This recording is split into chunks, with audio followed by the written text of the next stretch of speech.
Guitar is an amazing thing. You can play a note in an infinite number of ways.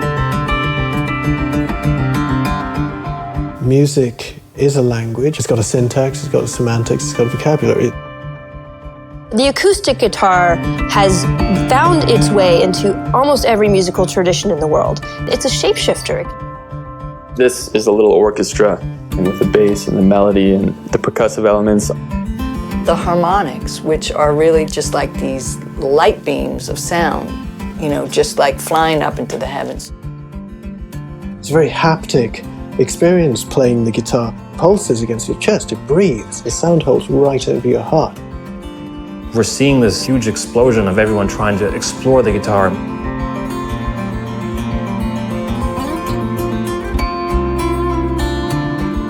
It's because of certain pioneers in the guitar's past that we are now seeing this range that we never saw before. Fingerstyle has created this community around the world where we all share the common passion and love for exploring the acoustic guitar.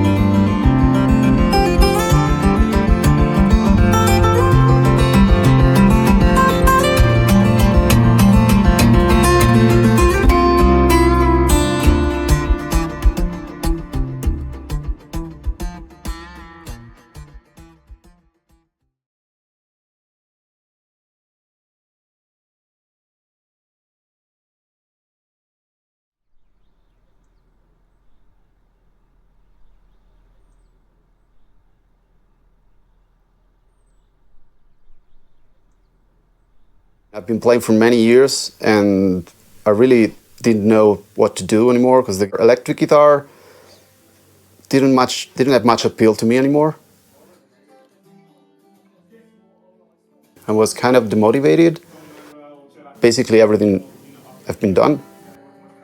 And suddenly a friend of mine came to my house and said, "Oh, you have to watch this dude on YouTube."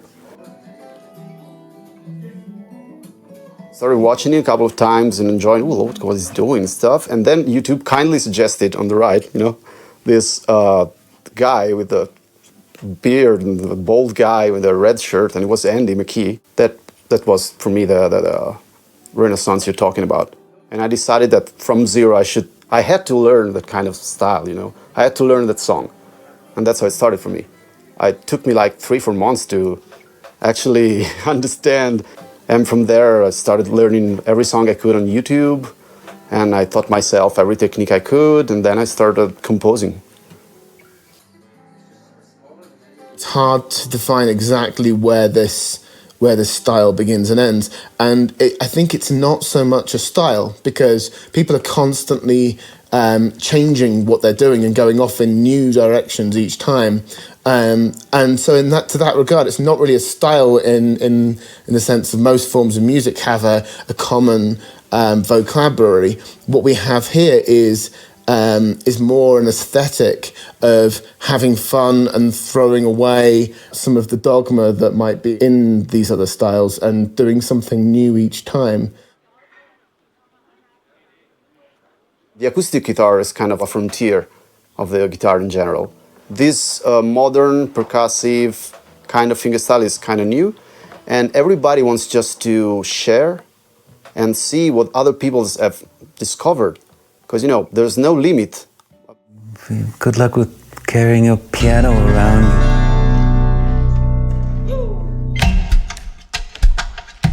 You can do so much with it. You can sing, or you can accompany, you can solo, the acoustic guitar is pretty much almost perfect.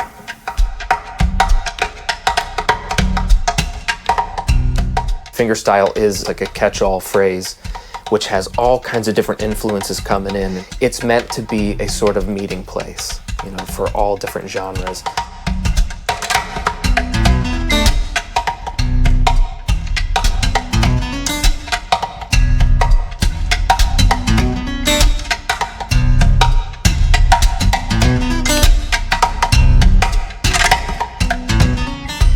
I often call fingerstyle guitar modern acoustic guitar because we're not trying to just strum chords and sing, kind of. We're trying to have a complete piece of music on the steel string acoustic guitar. And a lot of us were sort of inspired by guys like Michael Hedges.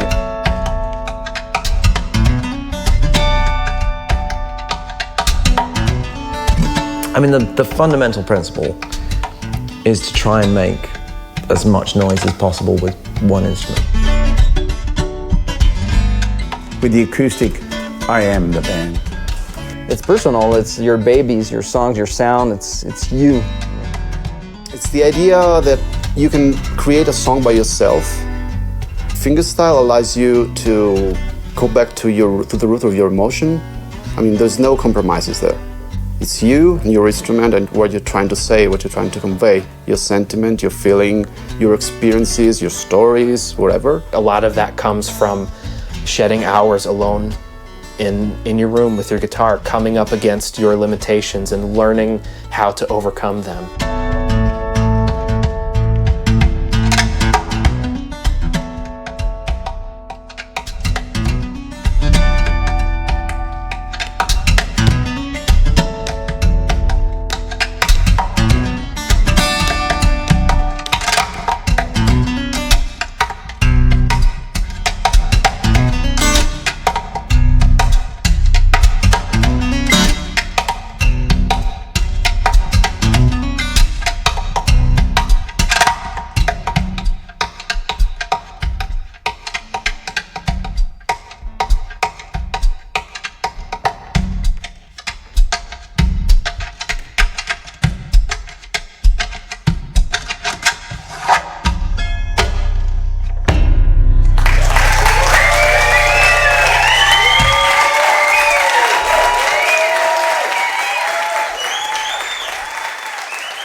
And I think that the guitar is so pervasive and it's so ubiquitous, and it is the instrument in some ways, especially, definitely within pop culture and within the 21st century, it is the instrument.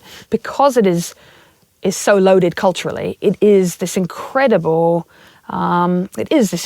point to discuss all of these things, to really push the boundaries. I think the boundaries that were around before, these sort of separate sort of pillars of musical styles, certainly as far as the guitar is concerned, have broken down. What often happens in classical guitar world is there are sort of various gestures and things that we make that are quite visual, but the acoustic guitarists have taken this way further, and some of the choreography that happens with the hands and bodies, in fact, all over the instrument is really exciting. In the way that I use the guitar, the distinct properties of the instrument is that it is two instruments in one. It does have the genuinely expressive percussive capabilities. So if you snapped all the strings off and just had the body of a guitar, you've got yourself a really great percussion instrument there. But obviously we've got the strings there, so we can make use of it as a guitar as well as a percussion instrument simultaneously. So the notion of modern fingerstyle being like a one-man band approach, there's a lot of truth in that, because it really is. It has got the instruments there, and it's just how you approach the technique to allow yourself to open up those different instruments simultaneously. Fingerstyle guitar to me means, the guitar itself, and you have 10 fingers that they can totally explore with to create sounds. So it's more about sounds. I remember the first time I saw Jimi Hendrix on TV. My God, it just blew my consciousness away. And maybe that's stuck with me all my life, to create something totally unique for maybe even moments or whatever, and I guess that's what art is. They say to challenge you intellectually as well. I played classical guitar for like 30 years, played rock guitar for 30 years, had a master's degree, had been teaching for years.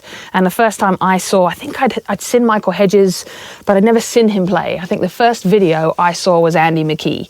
And I lost my mind after being immersed in the instrument for 30 years. I had not been so excited and enthused in a very long time, seeing these kind of new possibilities.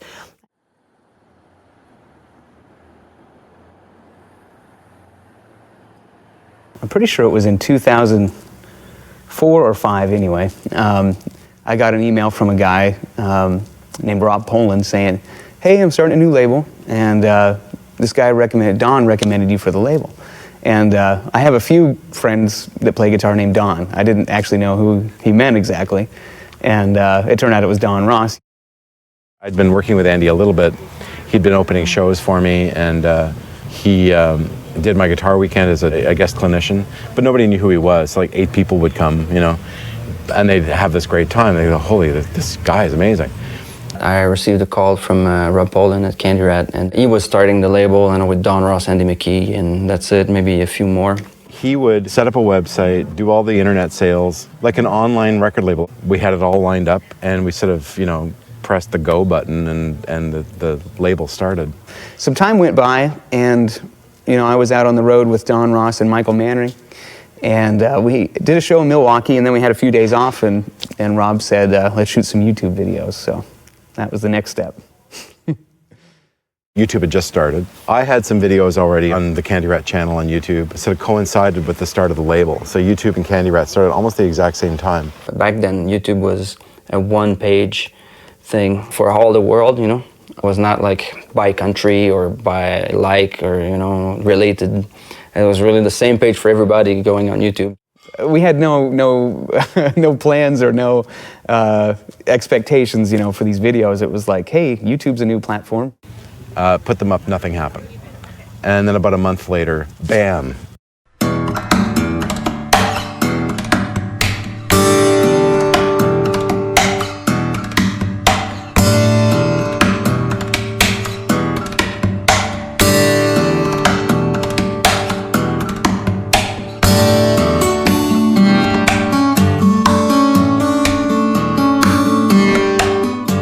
My daughter actually alerted me. My daughter was about 12 at the time, and I was downstairs working, and she yells out from her room, she says, "Daddy, Andy's on the front page of YouTube." And I went, oh, that's huge. And then that was when I called Rob and said, man, look, go to YouTube and see the drifting's on the front page.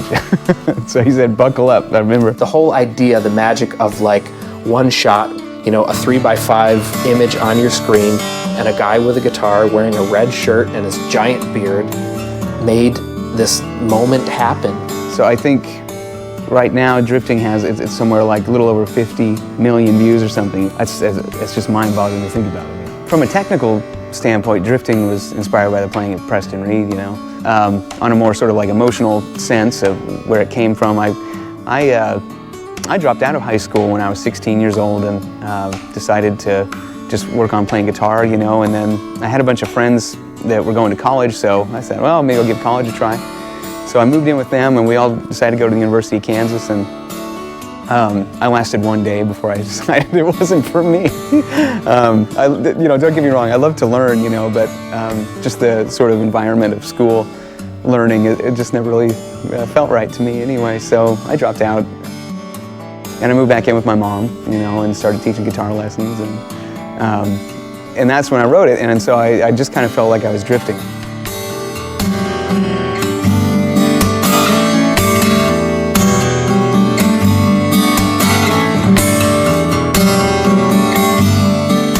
I think there's a lot of reasons why drifting went viral. I was, you know, playing the guitar in that unusual way, over the top of the neck and tapping and stuff. A lot of people, I'm sure, never saw anything like that.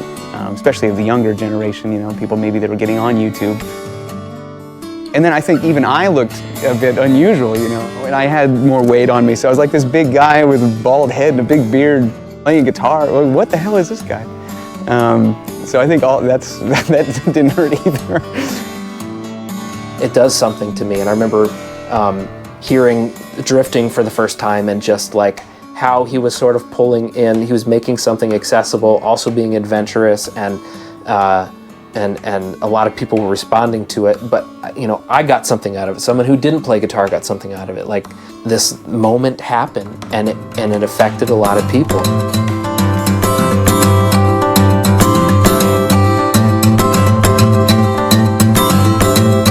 There's been electric guitar, classical guitar, and then the acoustic guitar is there in the middle and, you know, exploding. I ran across Andy Mckee and I saw that and I went, oh, that's freaking awesome, you know?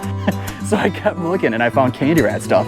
And that's when I saw guys like Antoine, and I saw Kelly Valou, and Jimmy Wallstein, and Don Ross, and I went, oh my God. And I was like, I gotta do this. I was like, I gotta figure out how I'm gonna do this. And it's so inspiring that we have YouTube and the internet. In one click, you can see anything around the world. That was my moment of awareness that it was pretty big, that it was on the way up, and that these guitar players were not only okay, but like extraordinary. I was so mesmerized by these new techniques. I really felt like a child in front of it. I discovered the vast majority of modern percussive fingerstyle guitar guys through the Can You Out Records YouTube channel. That moment where YouTube became a reference for me, somewhere to find new techniques, new material, and I started using it as like my international music library. There's no limits after that. It was the right video at the right time, and it just caught fire. And you know, it's a good tune.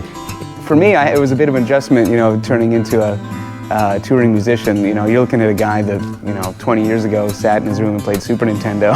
You know, I didn't go out too much and didn't have a girlfriend until I was like 20. So, you know, going from that to being out on the road, you know, like, I don't even know how many shows I do in a year. It's a lot, you know, and I'm away from home a lot. It was a bit of an adjustment. The Egyptian video, that changed fingerstyle forever.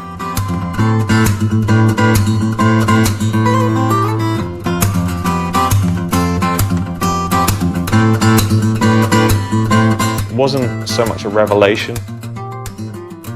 It's more of confirming this idea I had that there were musicians out there that shared this idea and shared this kind of vision. It was amazing. It just made everything feel...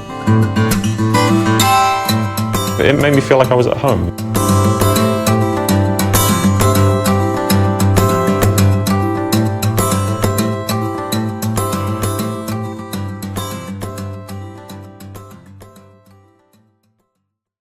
The acoustic guitar has found its way into almost every musical tradition in the world.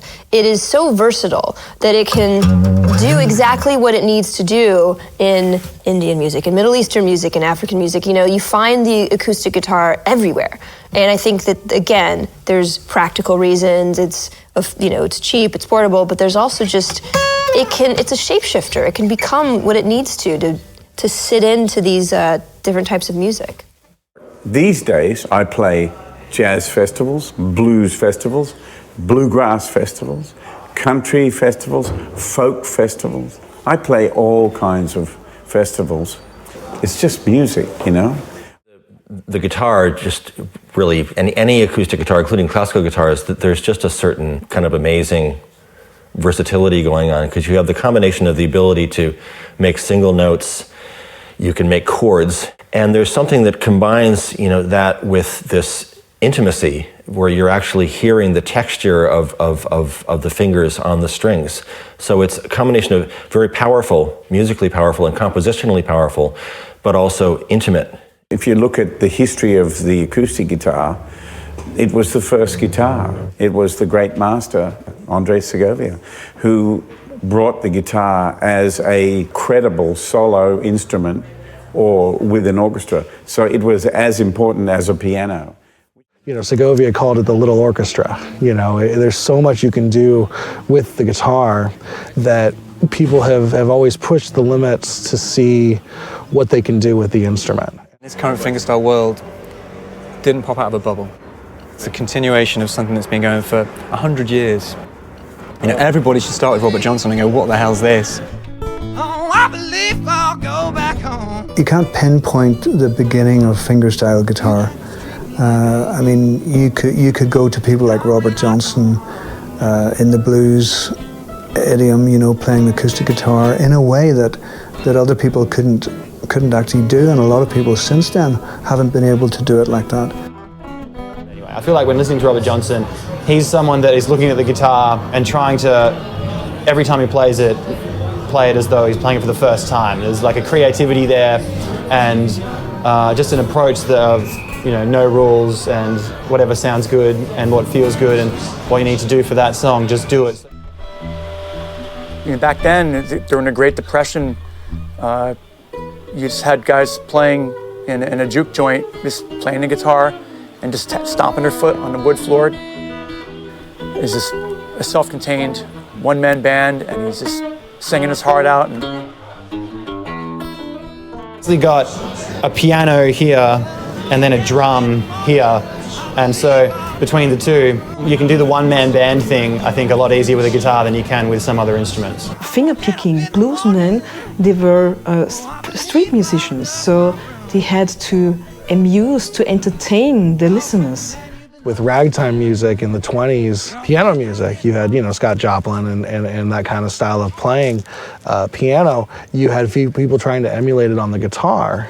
So you've got guys like Blind Blake. All my life I've been a traveling man. And Big Bill Brunzi and Mississippi John Hurt and a lot of the Piedmont blues guys in the late 19th, early 20th century that are sort of getting this finger style, very much sort of the advent of that right hand technique.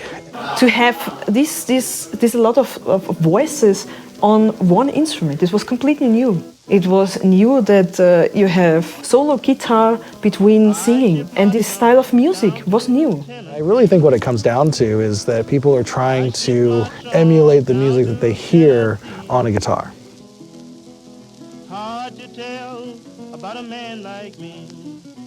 One of the fascinating things for me is the fact that the acoustic guitar, perhaps more than any other instrument, has been really global in its development from a very young age.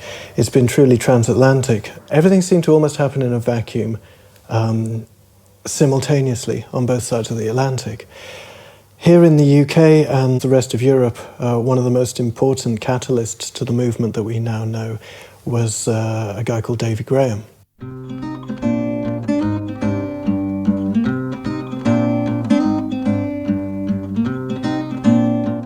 Davy gave us the idea of the steel string acoustic guitar as a solo instrument. He didn't happen in a vacuum. He was influenced by a lot of the blues players that he saw. Davy basically influenced John Renbourn and Bert Jansch.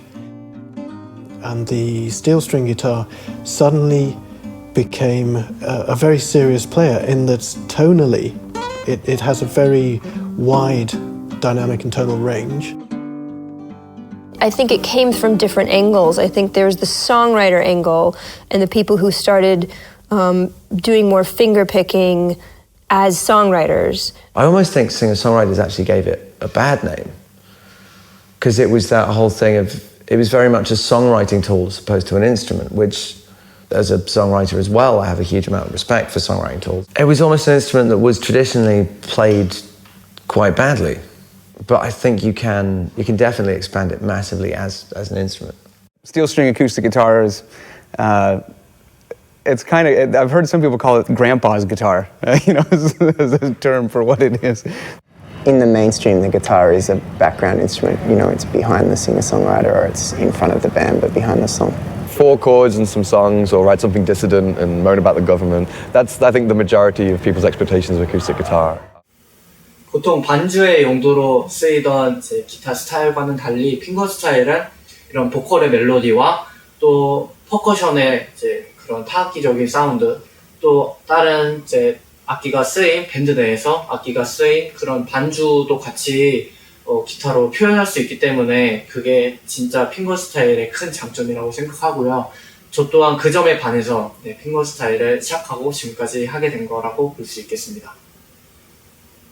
Instead of just being guys strumming chords in standard tuning or doing a little bit of finger picking like Bob Dylan, then it grew and people like Joni Mitchell and John Renbourn and Nick Drake were doing more complicated things with the guitar, either in terms of tuning and tonality or in terms of maybe a little bit of extended techniques like harmonics and stuff, or maybe more complex stuff with the right hand. And that's where instrumental fingerstyle genre comes from, plus the classical tradition as well. I think that this style of playing has been informed by by a lot of different things. There's the like country angle, the flat pickers who became finger pickers like Chet Atkins, and then there's the guys like, you know, John Fahey, who just said, this is it. The rule is that this is a guitar, and I play it, and I don't do anything else. What was unique about John Fahey was he really blew the whole open tuning thing wide open. And he was, I think, one of perhaps the first player to really come along and say, my whole thing is playing solo steel string guitar. Right. People called it neo-primitive. You know, I mean, he didn't pretend to have a lot of technique, but he had such a unique an individual way, and the songs were so evocative. Jorma Kaukonen was actually the first guitarist to influence me. His acoustic playing was very influenced by blues players. There was a technique that Jorma Kaukonen had that just really grabbed me. One of them was he did this alternating bass finger picking, which I think came from the Delta blues players. So after I learned Jorma's music, then I went on to learn John Fahey's music, and then Leo Kaki was the third one, who was sort of John Fahey, times turbo.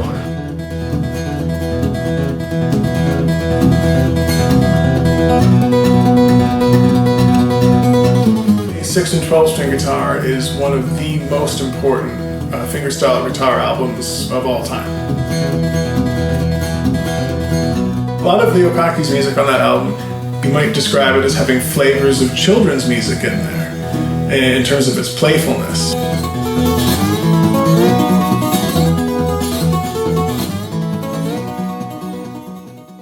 And the kind of lineage from him to the Windham Hill guys, and that, I think that like this style of playing has been informed by a lot of different things. And then there was Windham Hill. And there was Windham Hill. So much stuff floating around in those days, so many ideas, musical ideas in the air, and people kind of putting them together. When the whole Windham Hill movement came along, it was great because the acoustic guitar finally had a concert stage. Before, whereas you had classical guitar players and they had, the classical guitar always owned the stage, it owned the space. But the acoustic guitar as such was probably like a bluegrass instrument, backing singer-songwriters. It never had its own concert space. And then when the whole Windham Hill movement started, those guys really pushed the envelope with what you could do musically and just exploring so many avenues. I remember the first ad that came out for Windham Hill, and this was right before the New Age thing kind of hit. And it was very clever, an ad that Will and his wife came up with, where it listed all kinds of music, just a long laundry list of like jazz with a line through it, like no, folk, no, rock, no, classical, no, bluegrass, no, country, no. And so it was defined by all the things that it wasn't. And they came along and they actually created a space for us fingerstyle players now, so we've got them to be thankful about. So you had all these guys around the 60s and 70s sort of starting with this style of music. Then if you push on through the late 70s and early 80s, you get guys like Preston Reed. Preston Reed is actually really the first guy for me who started my whole path down the acoustic guitar.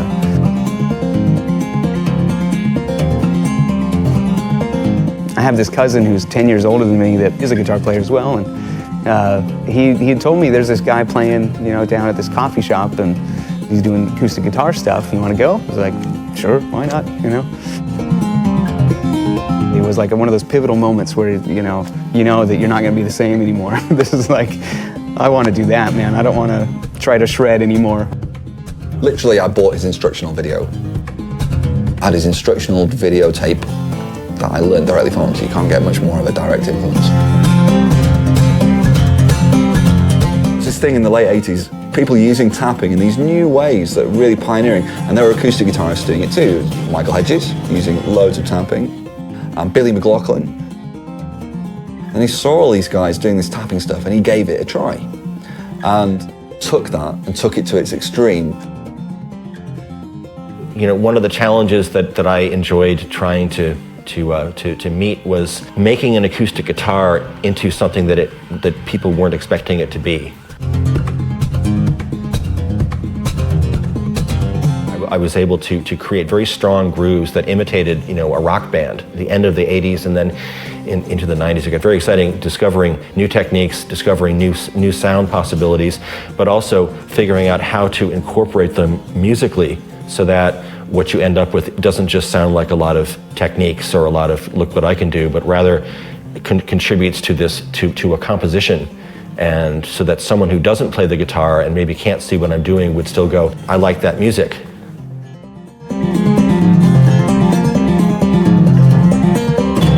I was blown away, you know. He was doing instrumental stuff on the acoustic, but was incorporating like percussion and altered tunings. And, you know, I went home that night and tried to, you know, replicate what I just saw. And I didn't know he was in different tunings, you know, and I was just trying, but it was horrible.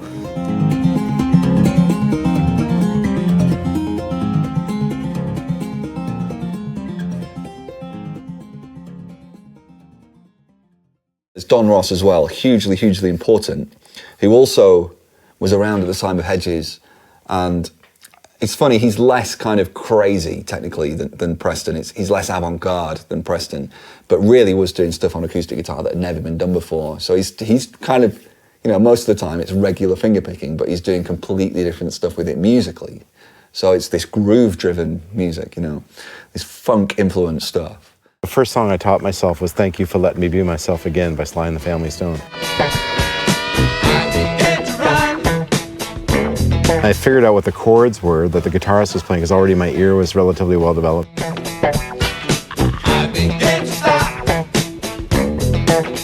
And then I would try to get the bass line in there, and then I'd be like hitting the guitar in the backbeat like a drummer.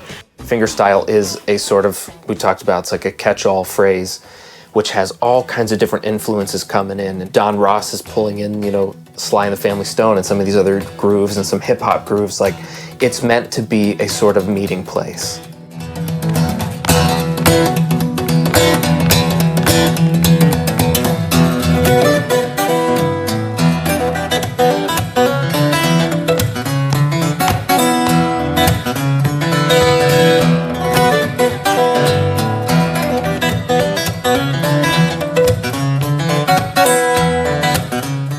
Don really merged his love of funk and Motown music, all of that into fingerstyle, and did it really well.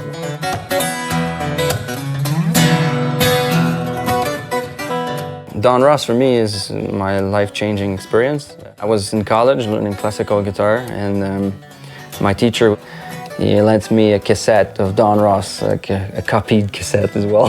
It was like an old cassette. That was the first Don Ross album, Bering Strait.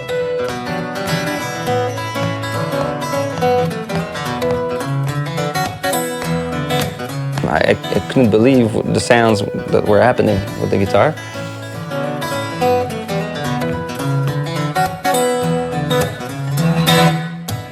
I was a guitar teacher just at a little music store in Kansas, and my student brought in this Passion Session album. He wanted to learn the first track called Klimbim, and I put it on, and I was just blown away. I couldn't believe just the energy in that tune, and I don't know, it's like this super like joyous kind of tune, you know. I just loved it. It was beautiful. So, you know, I instantly became a fan, and I took that CD home, and I told my student I'll bring it back at some point. I'm gonna listen to this thing for the next week. I bought my first acoustic guitar just a little after discovering him. I worked a whole summer in a crappy job for getting all the cash. I just learned so many of his tunes, about 20 or something.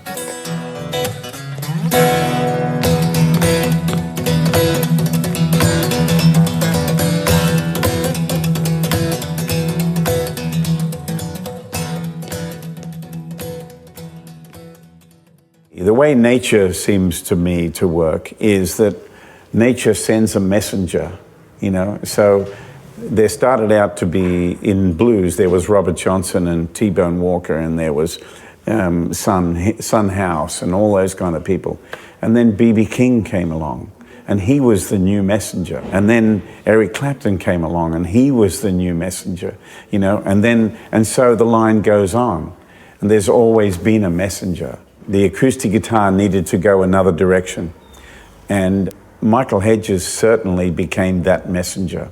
you can't point your finger and say, well, he got it from there. Michael Hedges is a mystery, and he's a riddle wrapped up in an enigma, you know, and it's so beautiful what he did. When I first heard Aerial Boundaries, I remember the first time I heard it, I almost cried. I was like, oh my God, this is absolutely amazing. He himself said it's like he wasn't, like he's not the originator of a lot of that stuff. It's just the way he put it all together and made it his own. That was the magic, and that opened a lot of people's eyes. My Michael Hedges tattoo here, and to me, he's just God. He's like a deity. Michael changed like everything.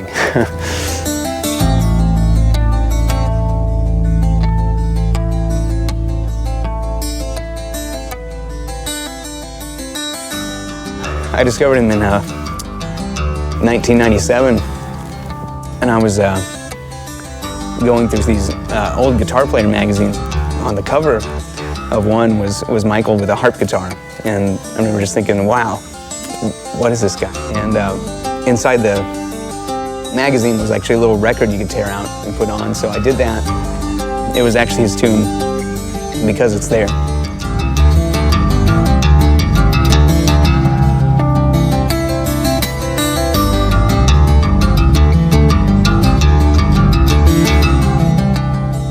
Michael Hedges was the first person to really take the steel string acoustic guitar to crazy places, technically, but more importantly, musically. He took the acoustic guitar, and his big innovation was that he made it sound massive.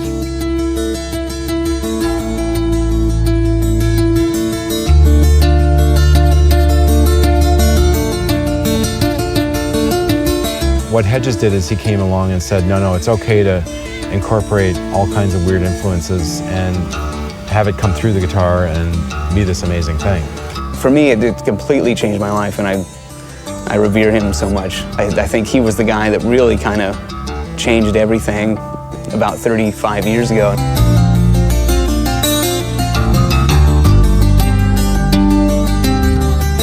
He was a musician, and he was a composer. He just happened to use the guitar as a way to express those compositions and those songs. You know, he saw the instrument for all the parts that it could be. He never referred to himself as a guitar player. He always said, I'm a musician first. He would have given up the guitar in a heartbeat if it didn't fit his musical needs. He was not married to the guitar in any sense. The guitar was a very effective tool for him.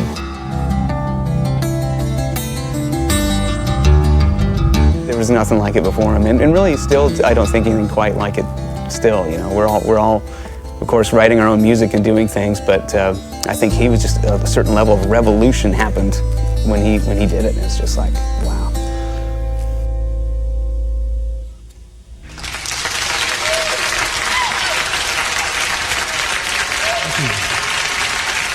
The harp guitar.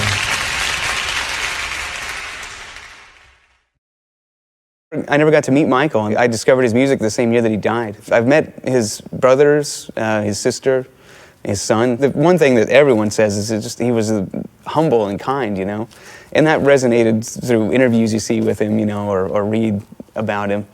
But he was definitely a bit unusual too, I think. You know, he liked to practice yoga before he went on stage, and he would take a juicer and all these vegetables in his hotel room and things like that. And I mean, I guess that's not weird, but that was just who he was.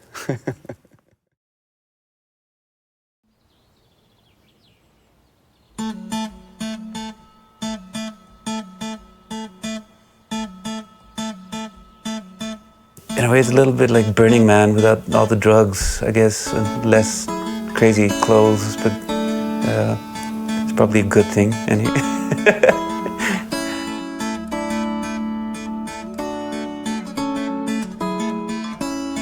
The first time you come, you don't know what to expect, and that nervousness sort of inhabits you. And once you do come, you realize it's quite literally the best place on earth. came here for sharing knowledge at first. I play fingerstyle, and this is the one fingerstyle camp in the world. I need to be going to this.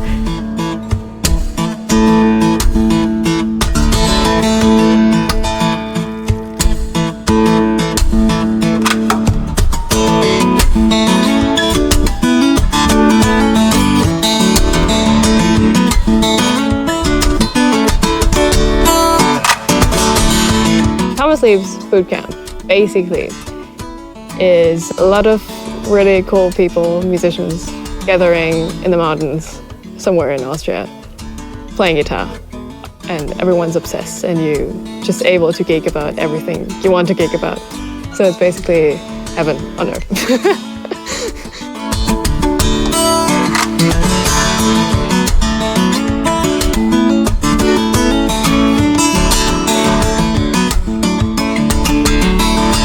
A week of relaxing with the guitarists you love and, you know, learning from them and playing with them and all of these things, and that just sounds super amazing. Not only that, but you're here against this incredible backdrop and the whole thing just looked amazing. So. Because I come from Chicago and I've grown up in the Midwest of the United States, I pulled in here and I'm just looking out and I'm like, oh my God, this is a mountain. And it's just, for me, I'm used to nothing. Cornfields and soybeans. And then I see this and it just blows my mind. And then to get to play the guitar here is just, you know, icing on the already amazing cake. Every night is magic. Every concert you give here is not easy, but it's a kind of a test. Every single guitar player has its own voice, has a lot to convey, and is not the same. It's not just a copy-paste. I'm always amazed by the people that come here, and so proud that they come all the way here into my old hometown. It brings a special breed of people. It's a bit off the beaten track. It's not one of the big ski areas. It's actually quite small, but it's small and nice, and I happen to have grown up here. And I love it up here. I have roots up here, and actually played as a kid in these woods right here. So there's a connection there.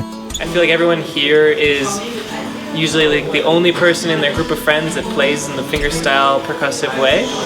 And so in a way you're sort of like an outsider. And then it's just so cool to come to a place where everyone is that outsider together and you can kind of just geek out on the same thing. And it's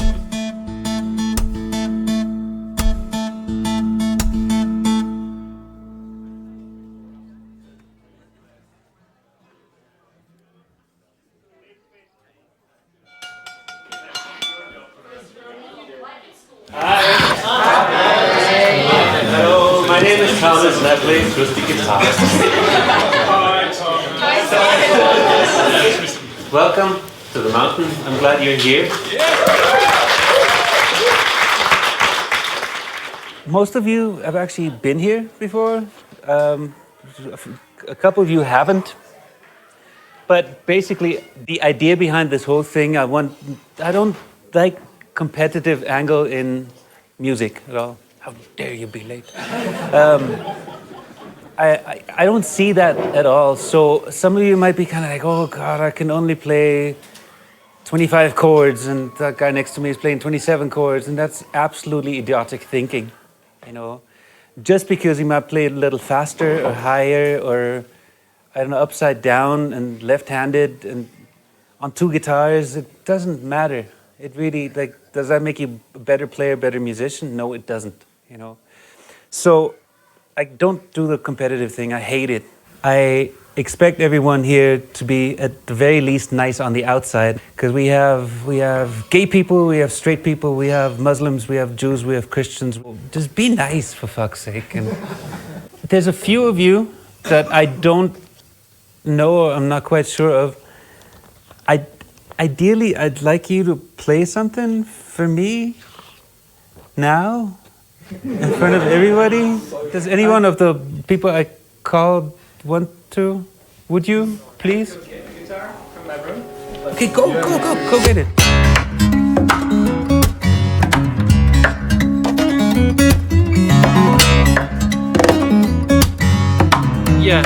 That was probably one of the more nervous times I've been, because I've been nervous on stage before plenty, especially when I was younger, but I've never had my hands essentially family. I've always kind of been able to plunk my way through. I just couldn't do it. So it's the only time my hands have ever failed me because I've been so nervous, because I know everyone here is like me, except 10 times better.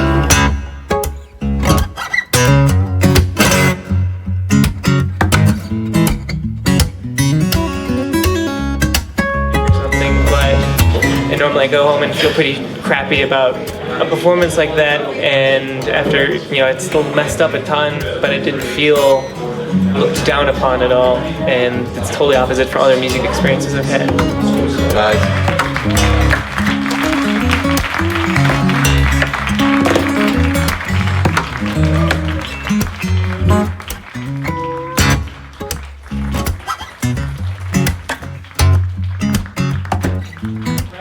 It's almost like being in the world's biggest band.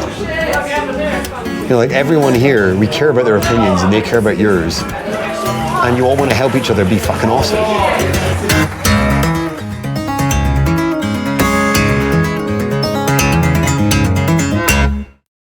Before coming here, I never watched a fingerstyle show live in my life. All I learned is from YouTube. And when I see John Thomas playing live in front of me, I really get amazed.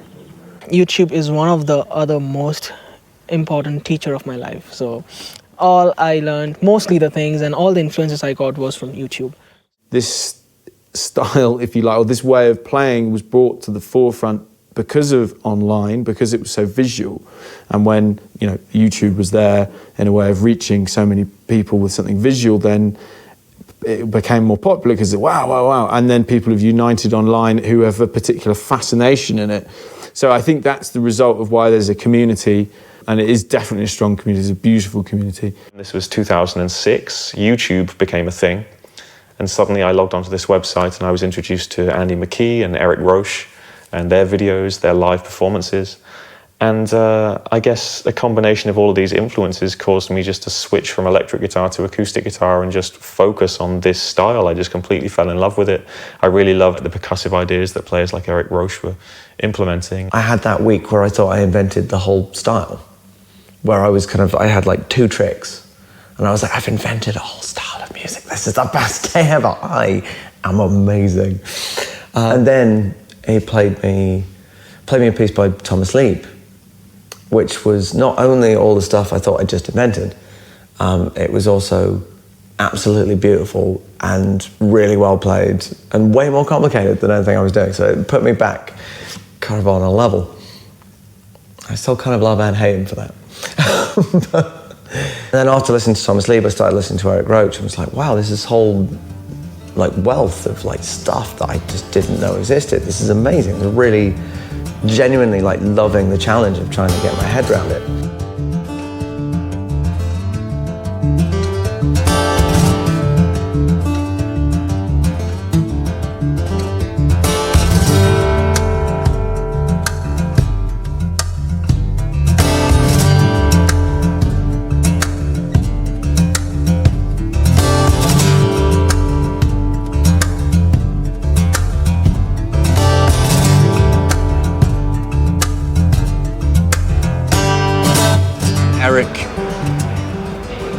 Really, I think, created a scene over here through his work as a player, but also through his work in guitar magazines, specifically Guitar Techniques. He used that as a forum and as a hub to basically introduce the reading public to the world of fingerstyle guitar.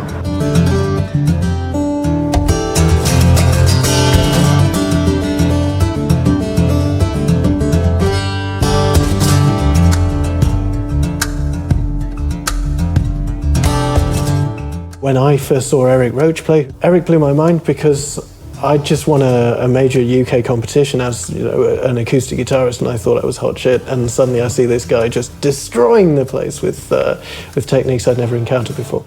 That was a moment of severe cognitive dissonance that we've all been through. Suddenly the ceiling became the floor. thing that really struck me was that this was the first time I'd really heard an acoustic guitar played as a whole band or as something really musical. Because up until that point, as an electric guitar player and as a 15-year-old, you think, electric guitars rock, and it's the big loud music, and acoustic guitars for wusses. And then suddenly this guy comes along and he's playing Smells Like Teen Spirit all on one guitar, and you're thinking, okay, now I've got to pick up the acoustic guitar.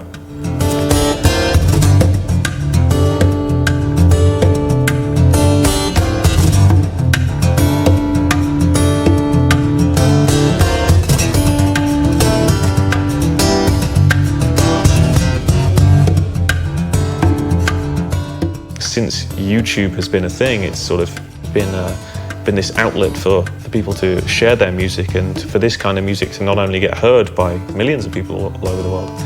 People can discover stuff, can discover this stuff, they can see it. It's not just hearing it, it's seeing it.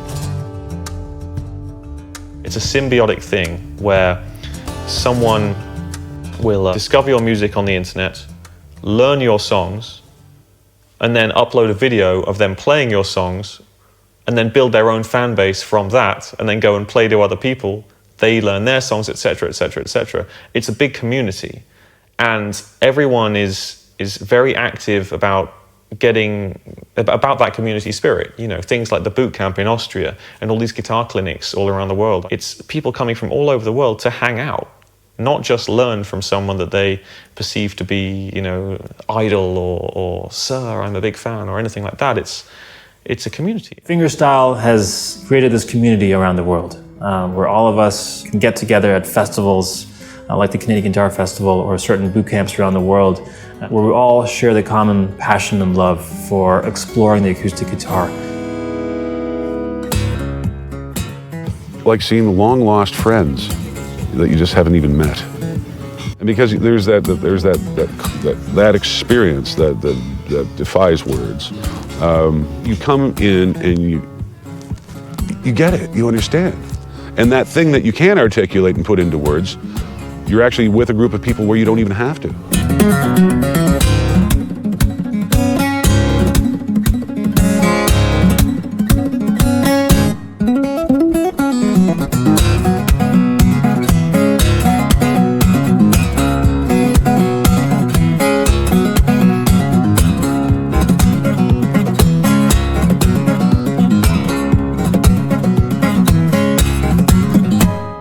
Every Sunday at this festival, there's the Canadian Fingerstyle Guitar Competition. Everybody comes out one at a time and plays 2 songs. They're not allowed to say anything. The judges are sequestered in a trailer with a monitor speaker so they can hear the stage mix. They just can't see the player. What the judges do is they hear the 25 players each do their 2 songs. It takes hours. And then they whittle it down to 5. Those 5 players each play 2 more songs. And from that, we pick first, second, and third place.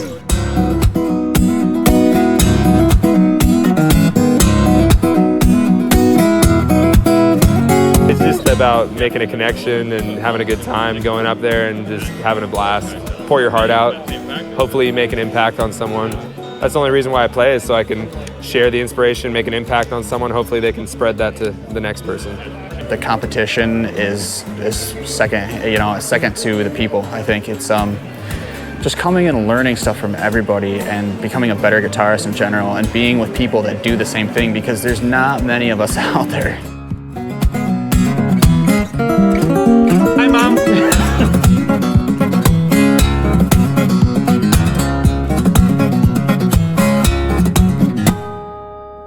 Canadian Guitar Festival is a great place for fingerstyle enthusiasts.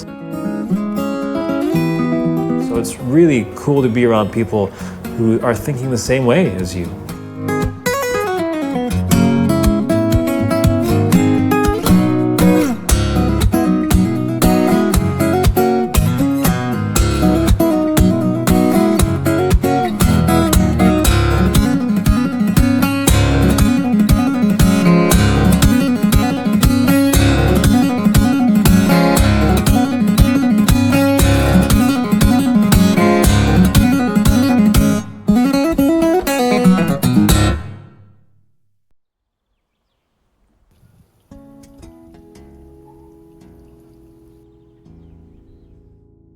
it's a completely irrational and nuts choice to make.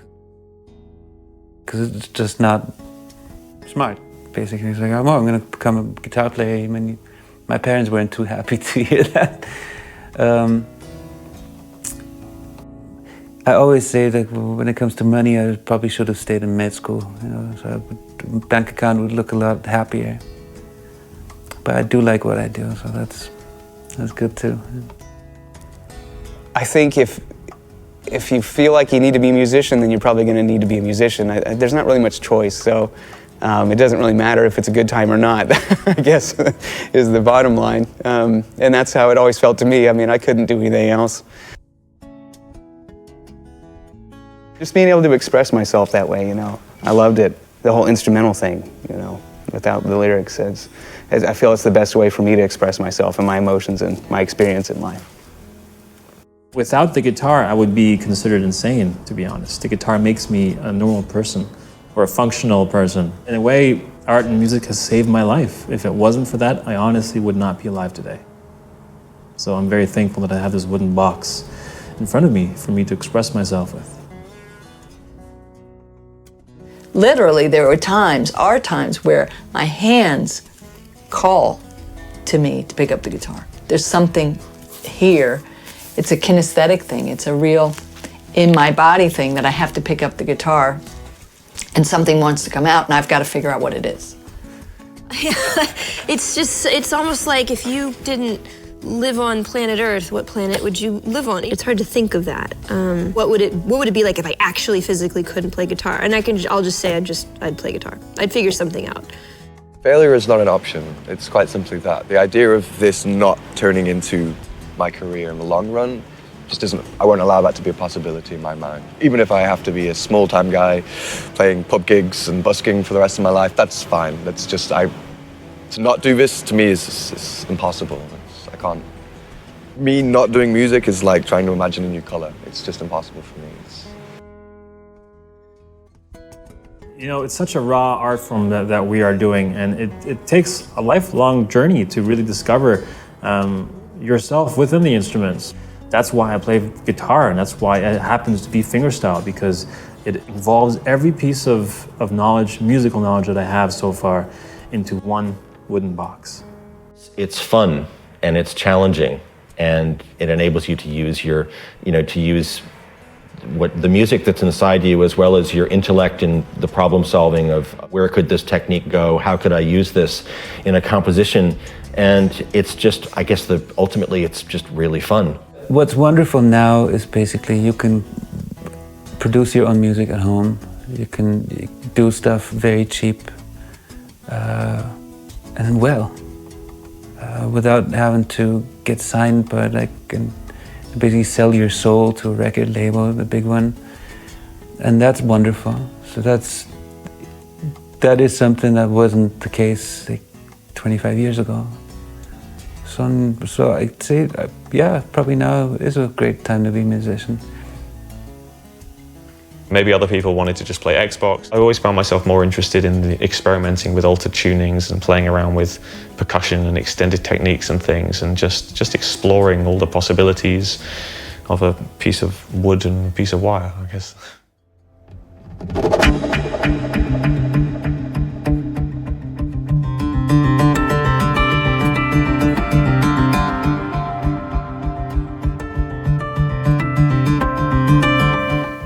Once I get started on writing a tune, it's almost like a compulsion it's like a crossword puzzle.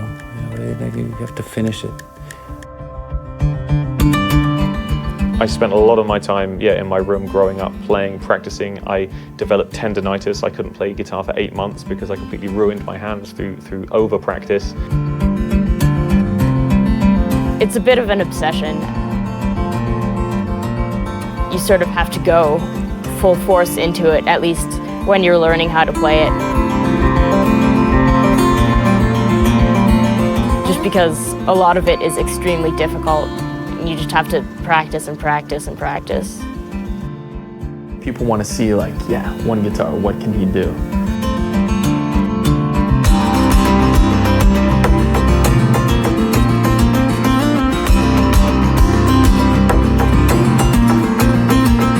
every guitarist spends an awful lot of time in his bedroom playing and exercising. Those hours are what turns someone who has never held one of these into someone who can make it sing.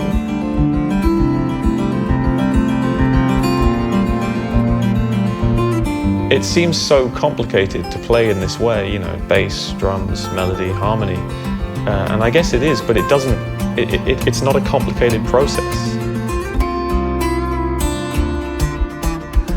Technique in music is a very specific thing. What it means is you have a sound or just an idea or an emotion or something in your head, and you have to get that into somebody else's head. And everything that goes in between here and the other person's head is technique, everything.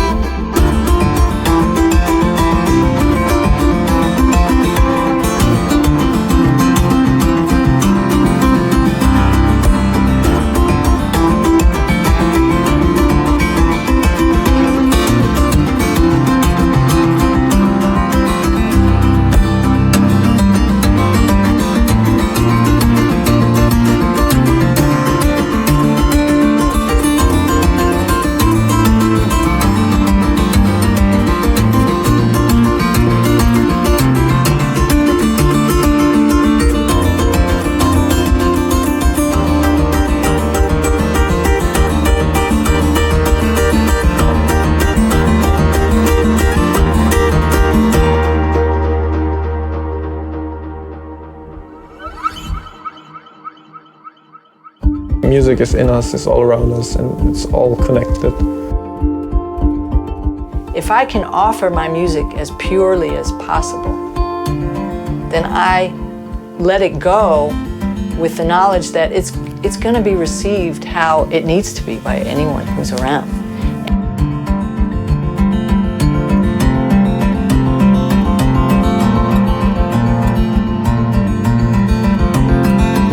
The people feed off from your energy, and you feed off from their energy, and you create synergy.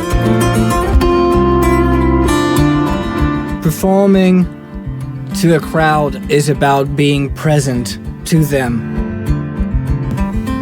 People usually learn just as much from each other as they do from the teachers.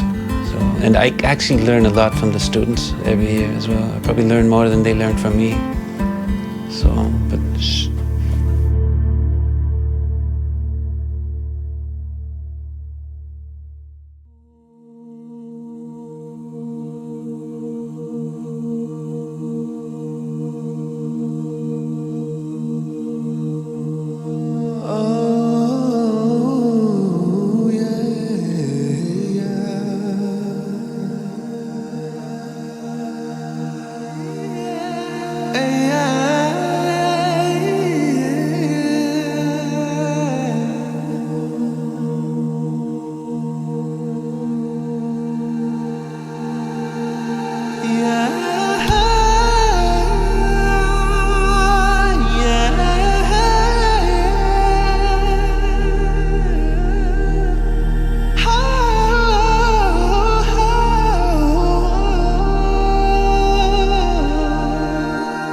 John Gum once told me, when you play, you express yourself. And when you express yourself, it's always a matter of expressing yourself to someone. Expressing is not on its own. So, and I feel like when I come here, for example, I play a song and someone is listening, I feel very much like connected, and that what I'm doing is real. I've been playing guitar all my life. Spiritually, I can connect with it, and for me, you know, it just makes life and my connection to this universe maybe a bit more meaningful. It doesn't exist inside of me. It's not mine.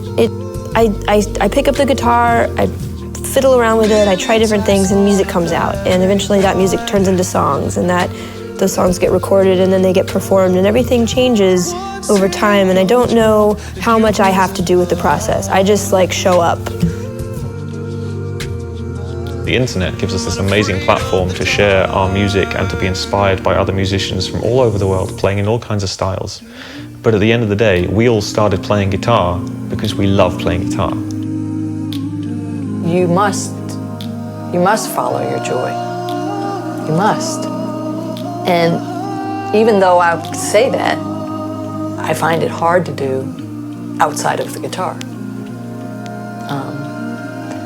But I want to. Like I totally trust it with guitar.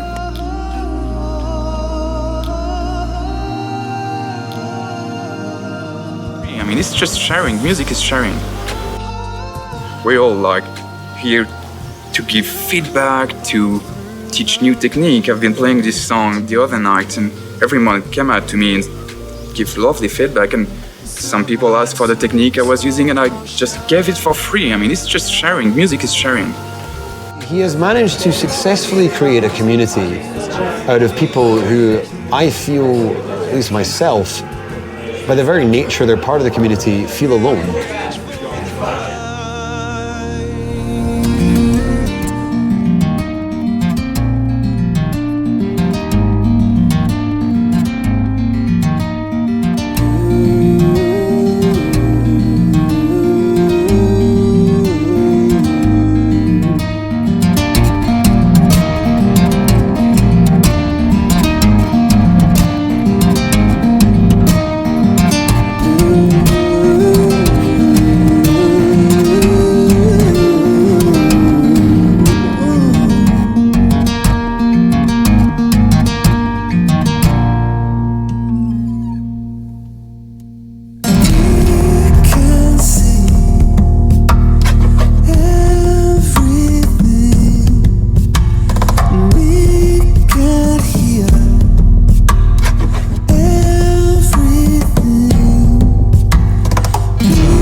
is not your weakness.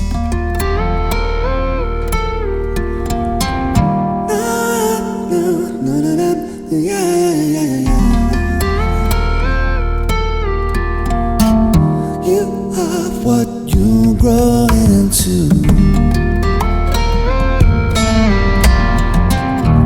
You're not what you were.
is not your weakness.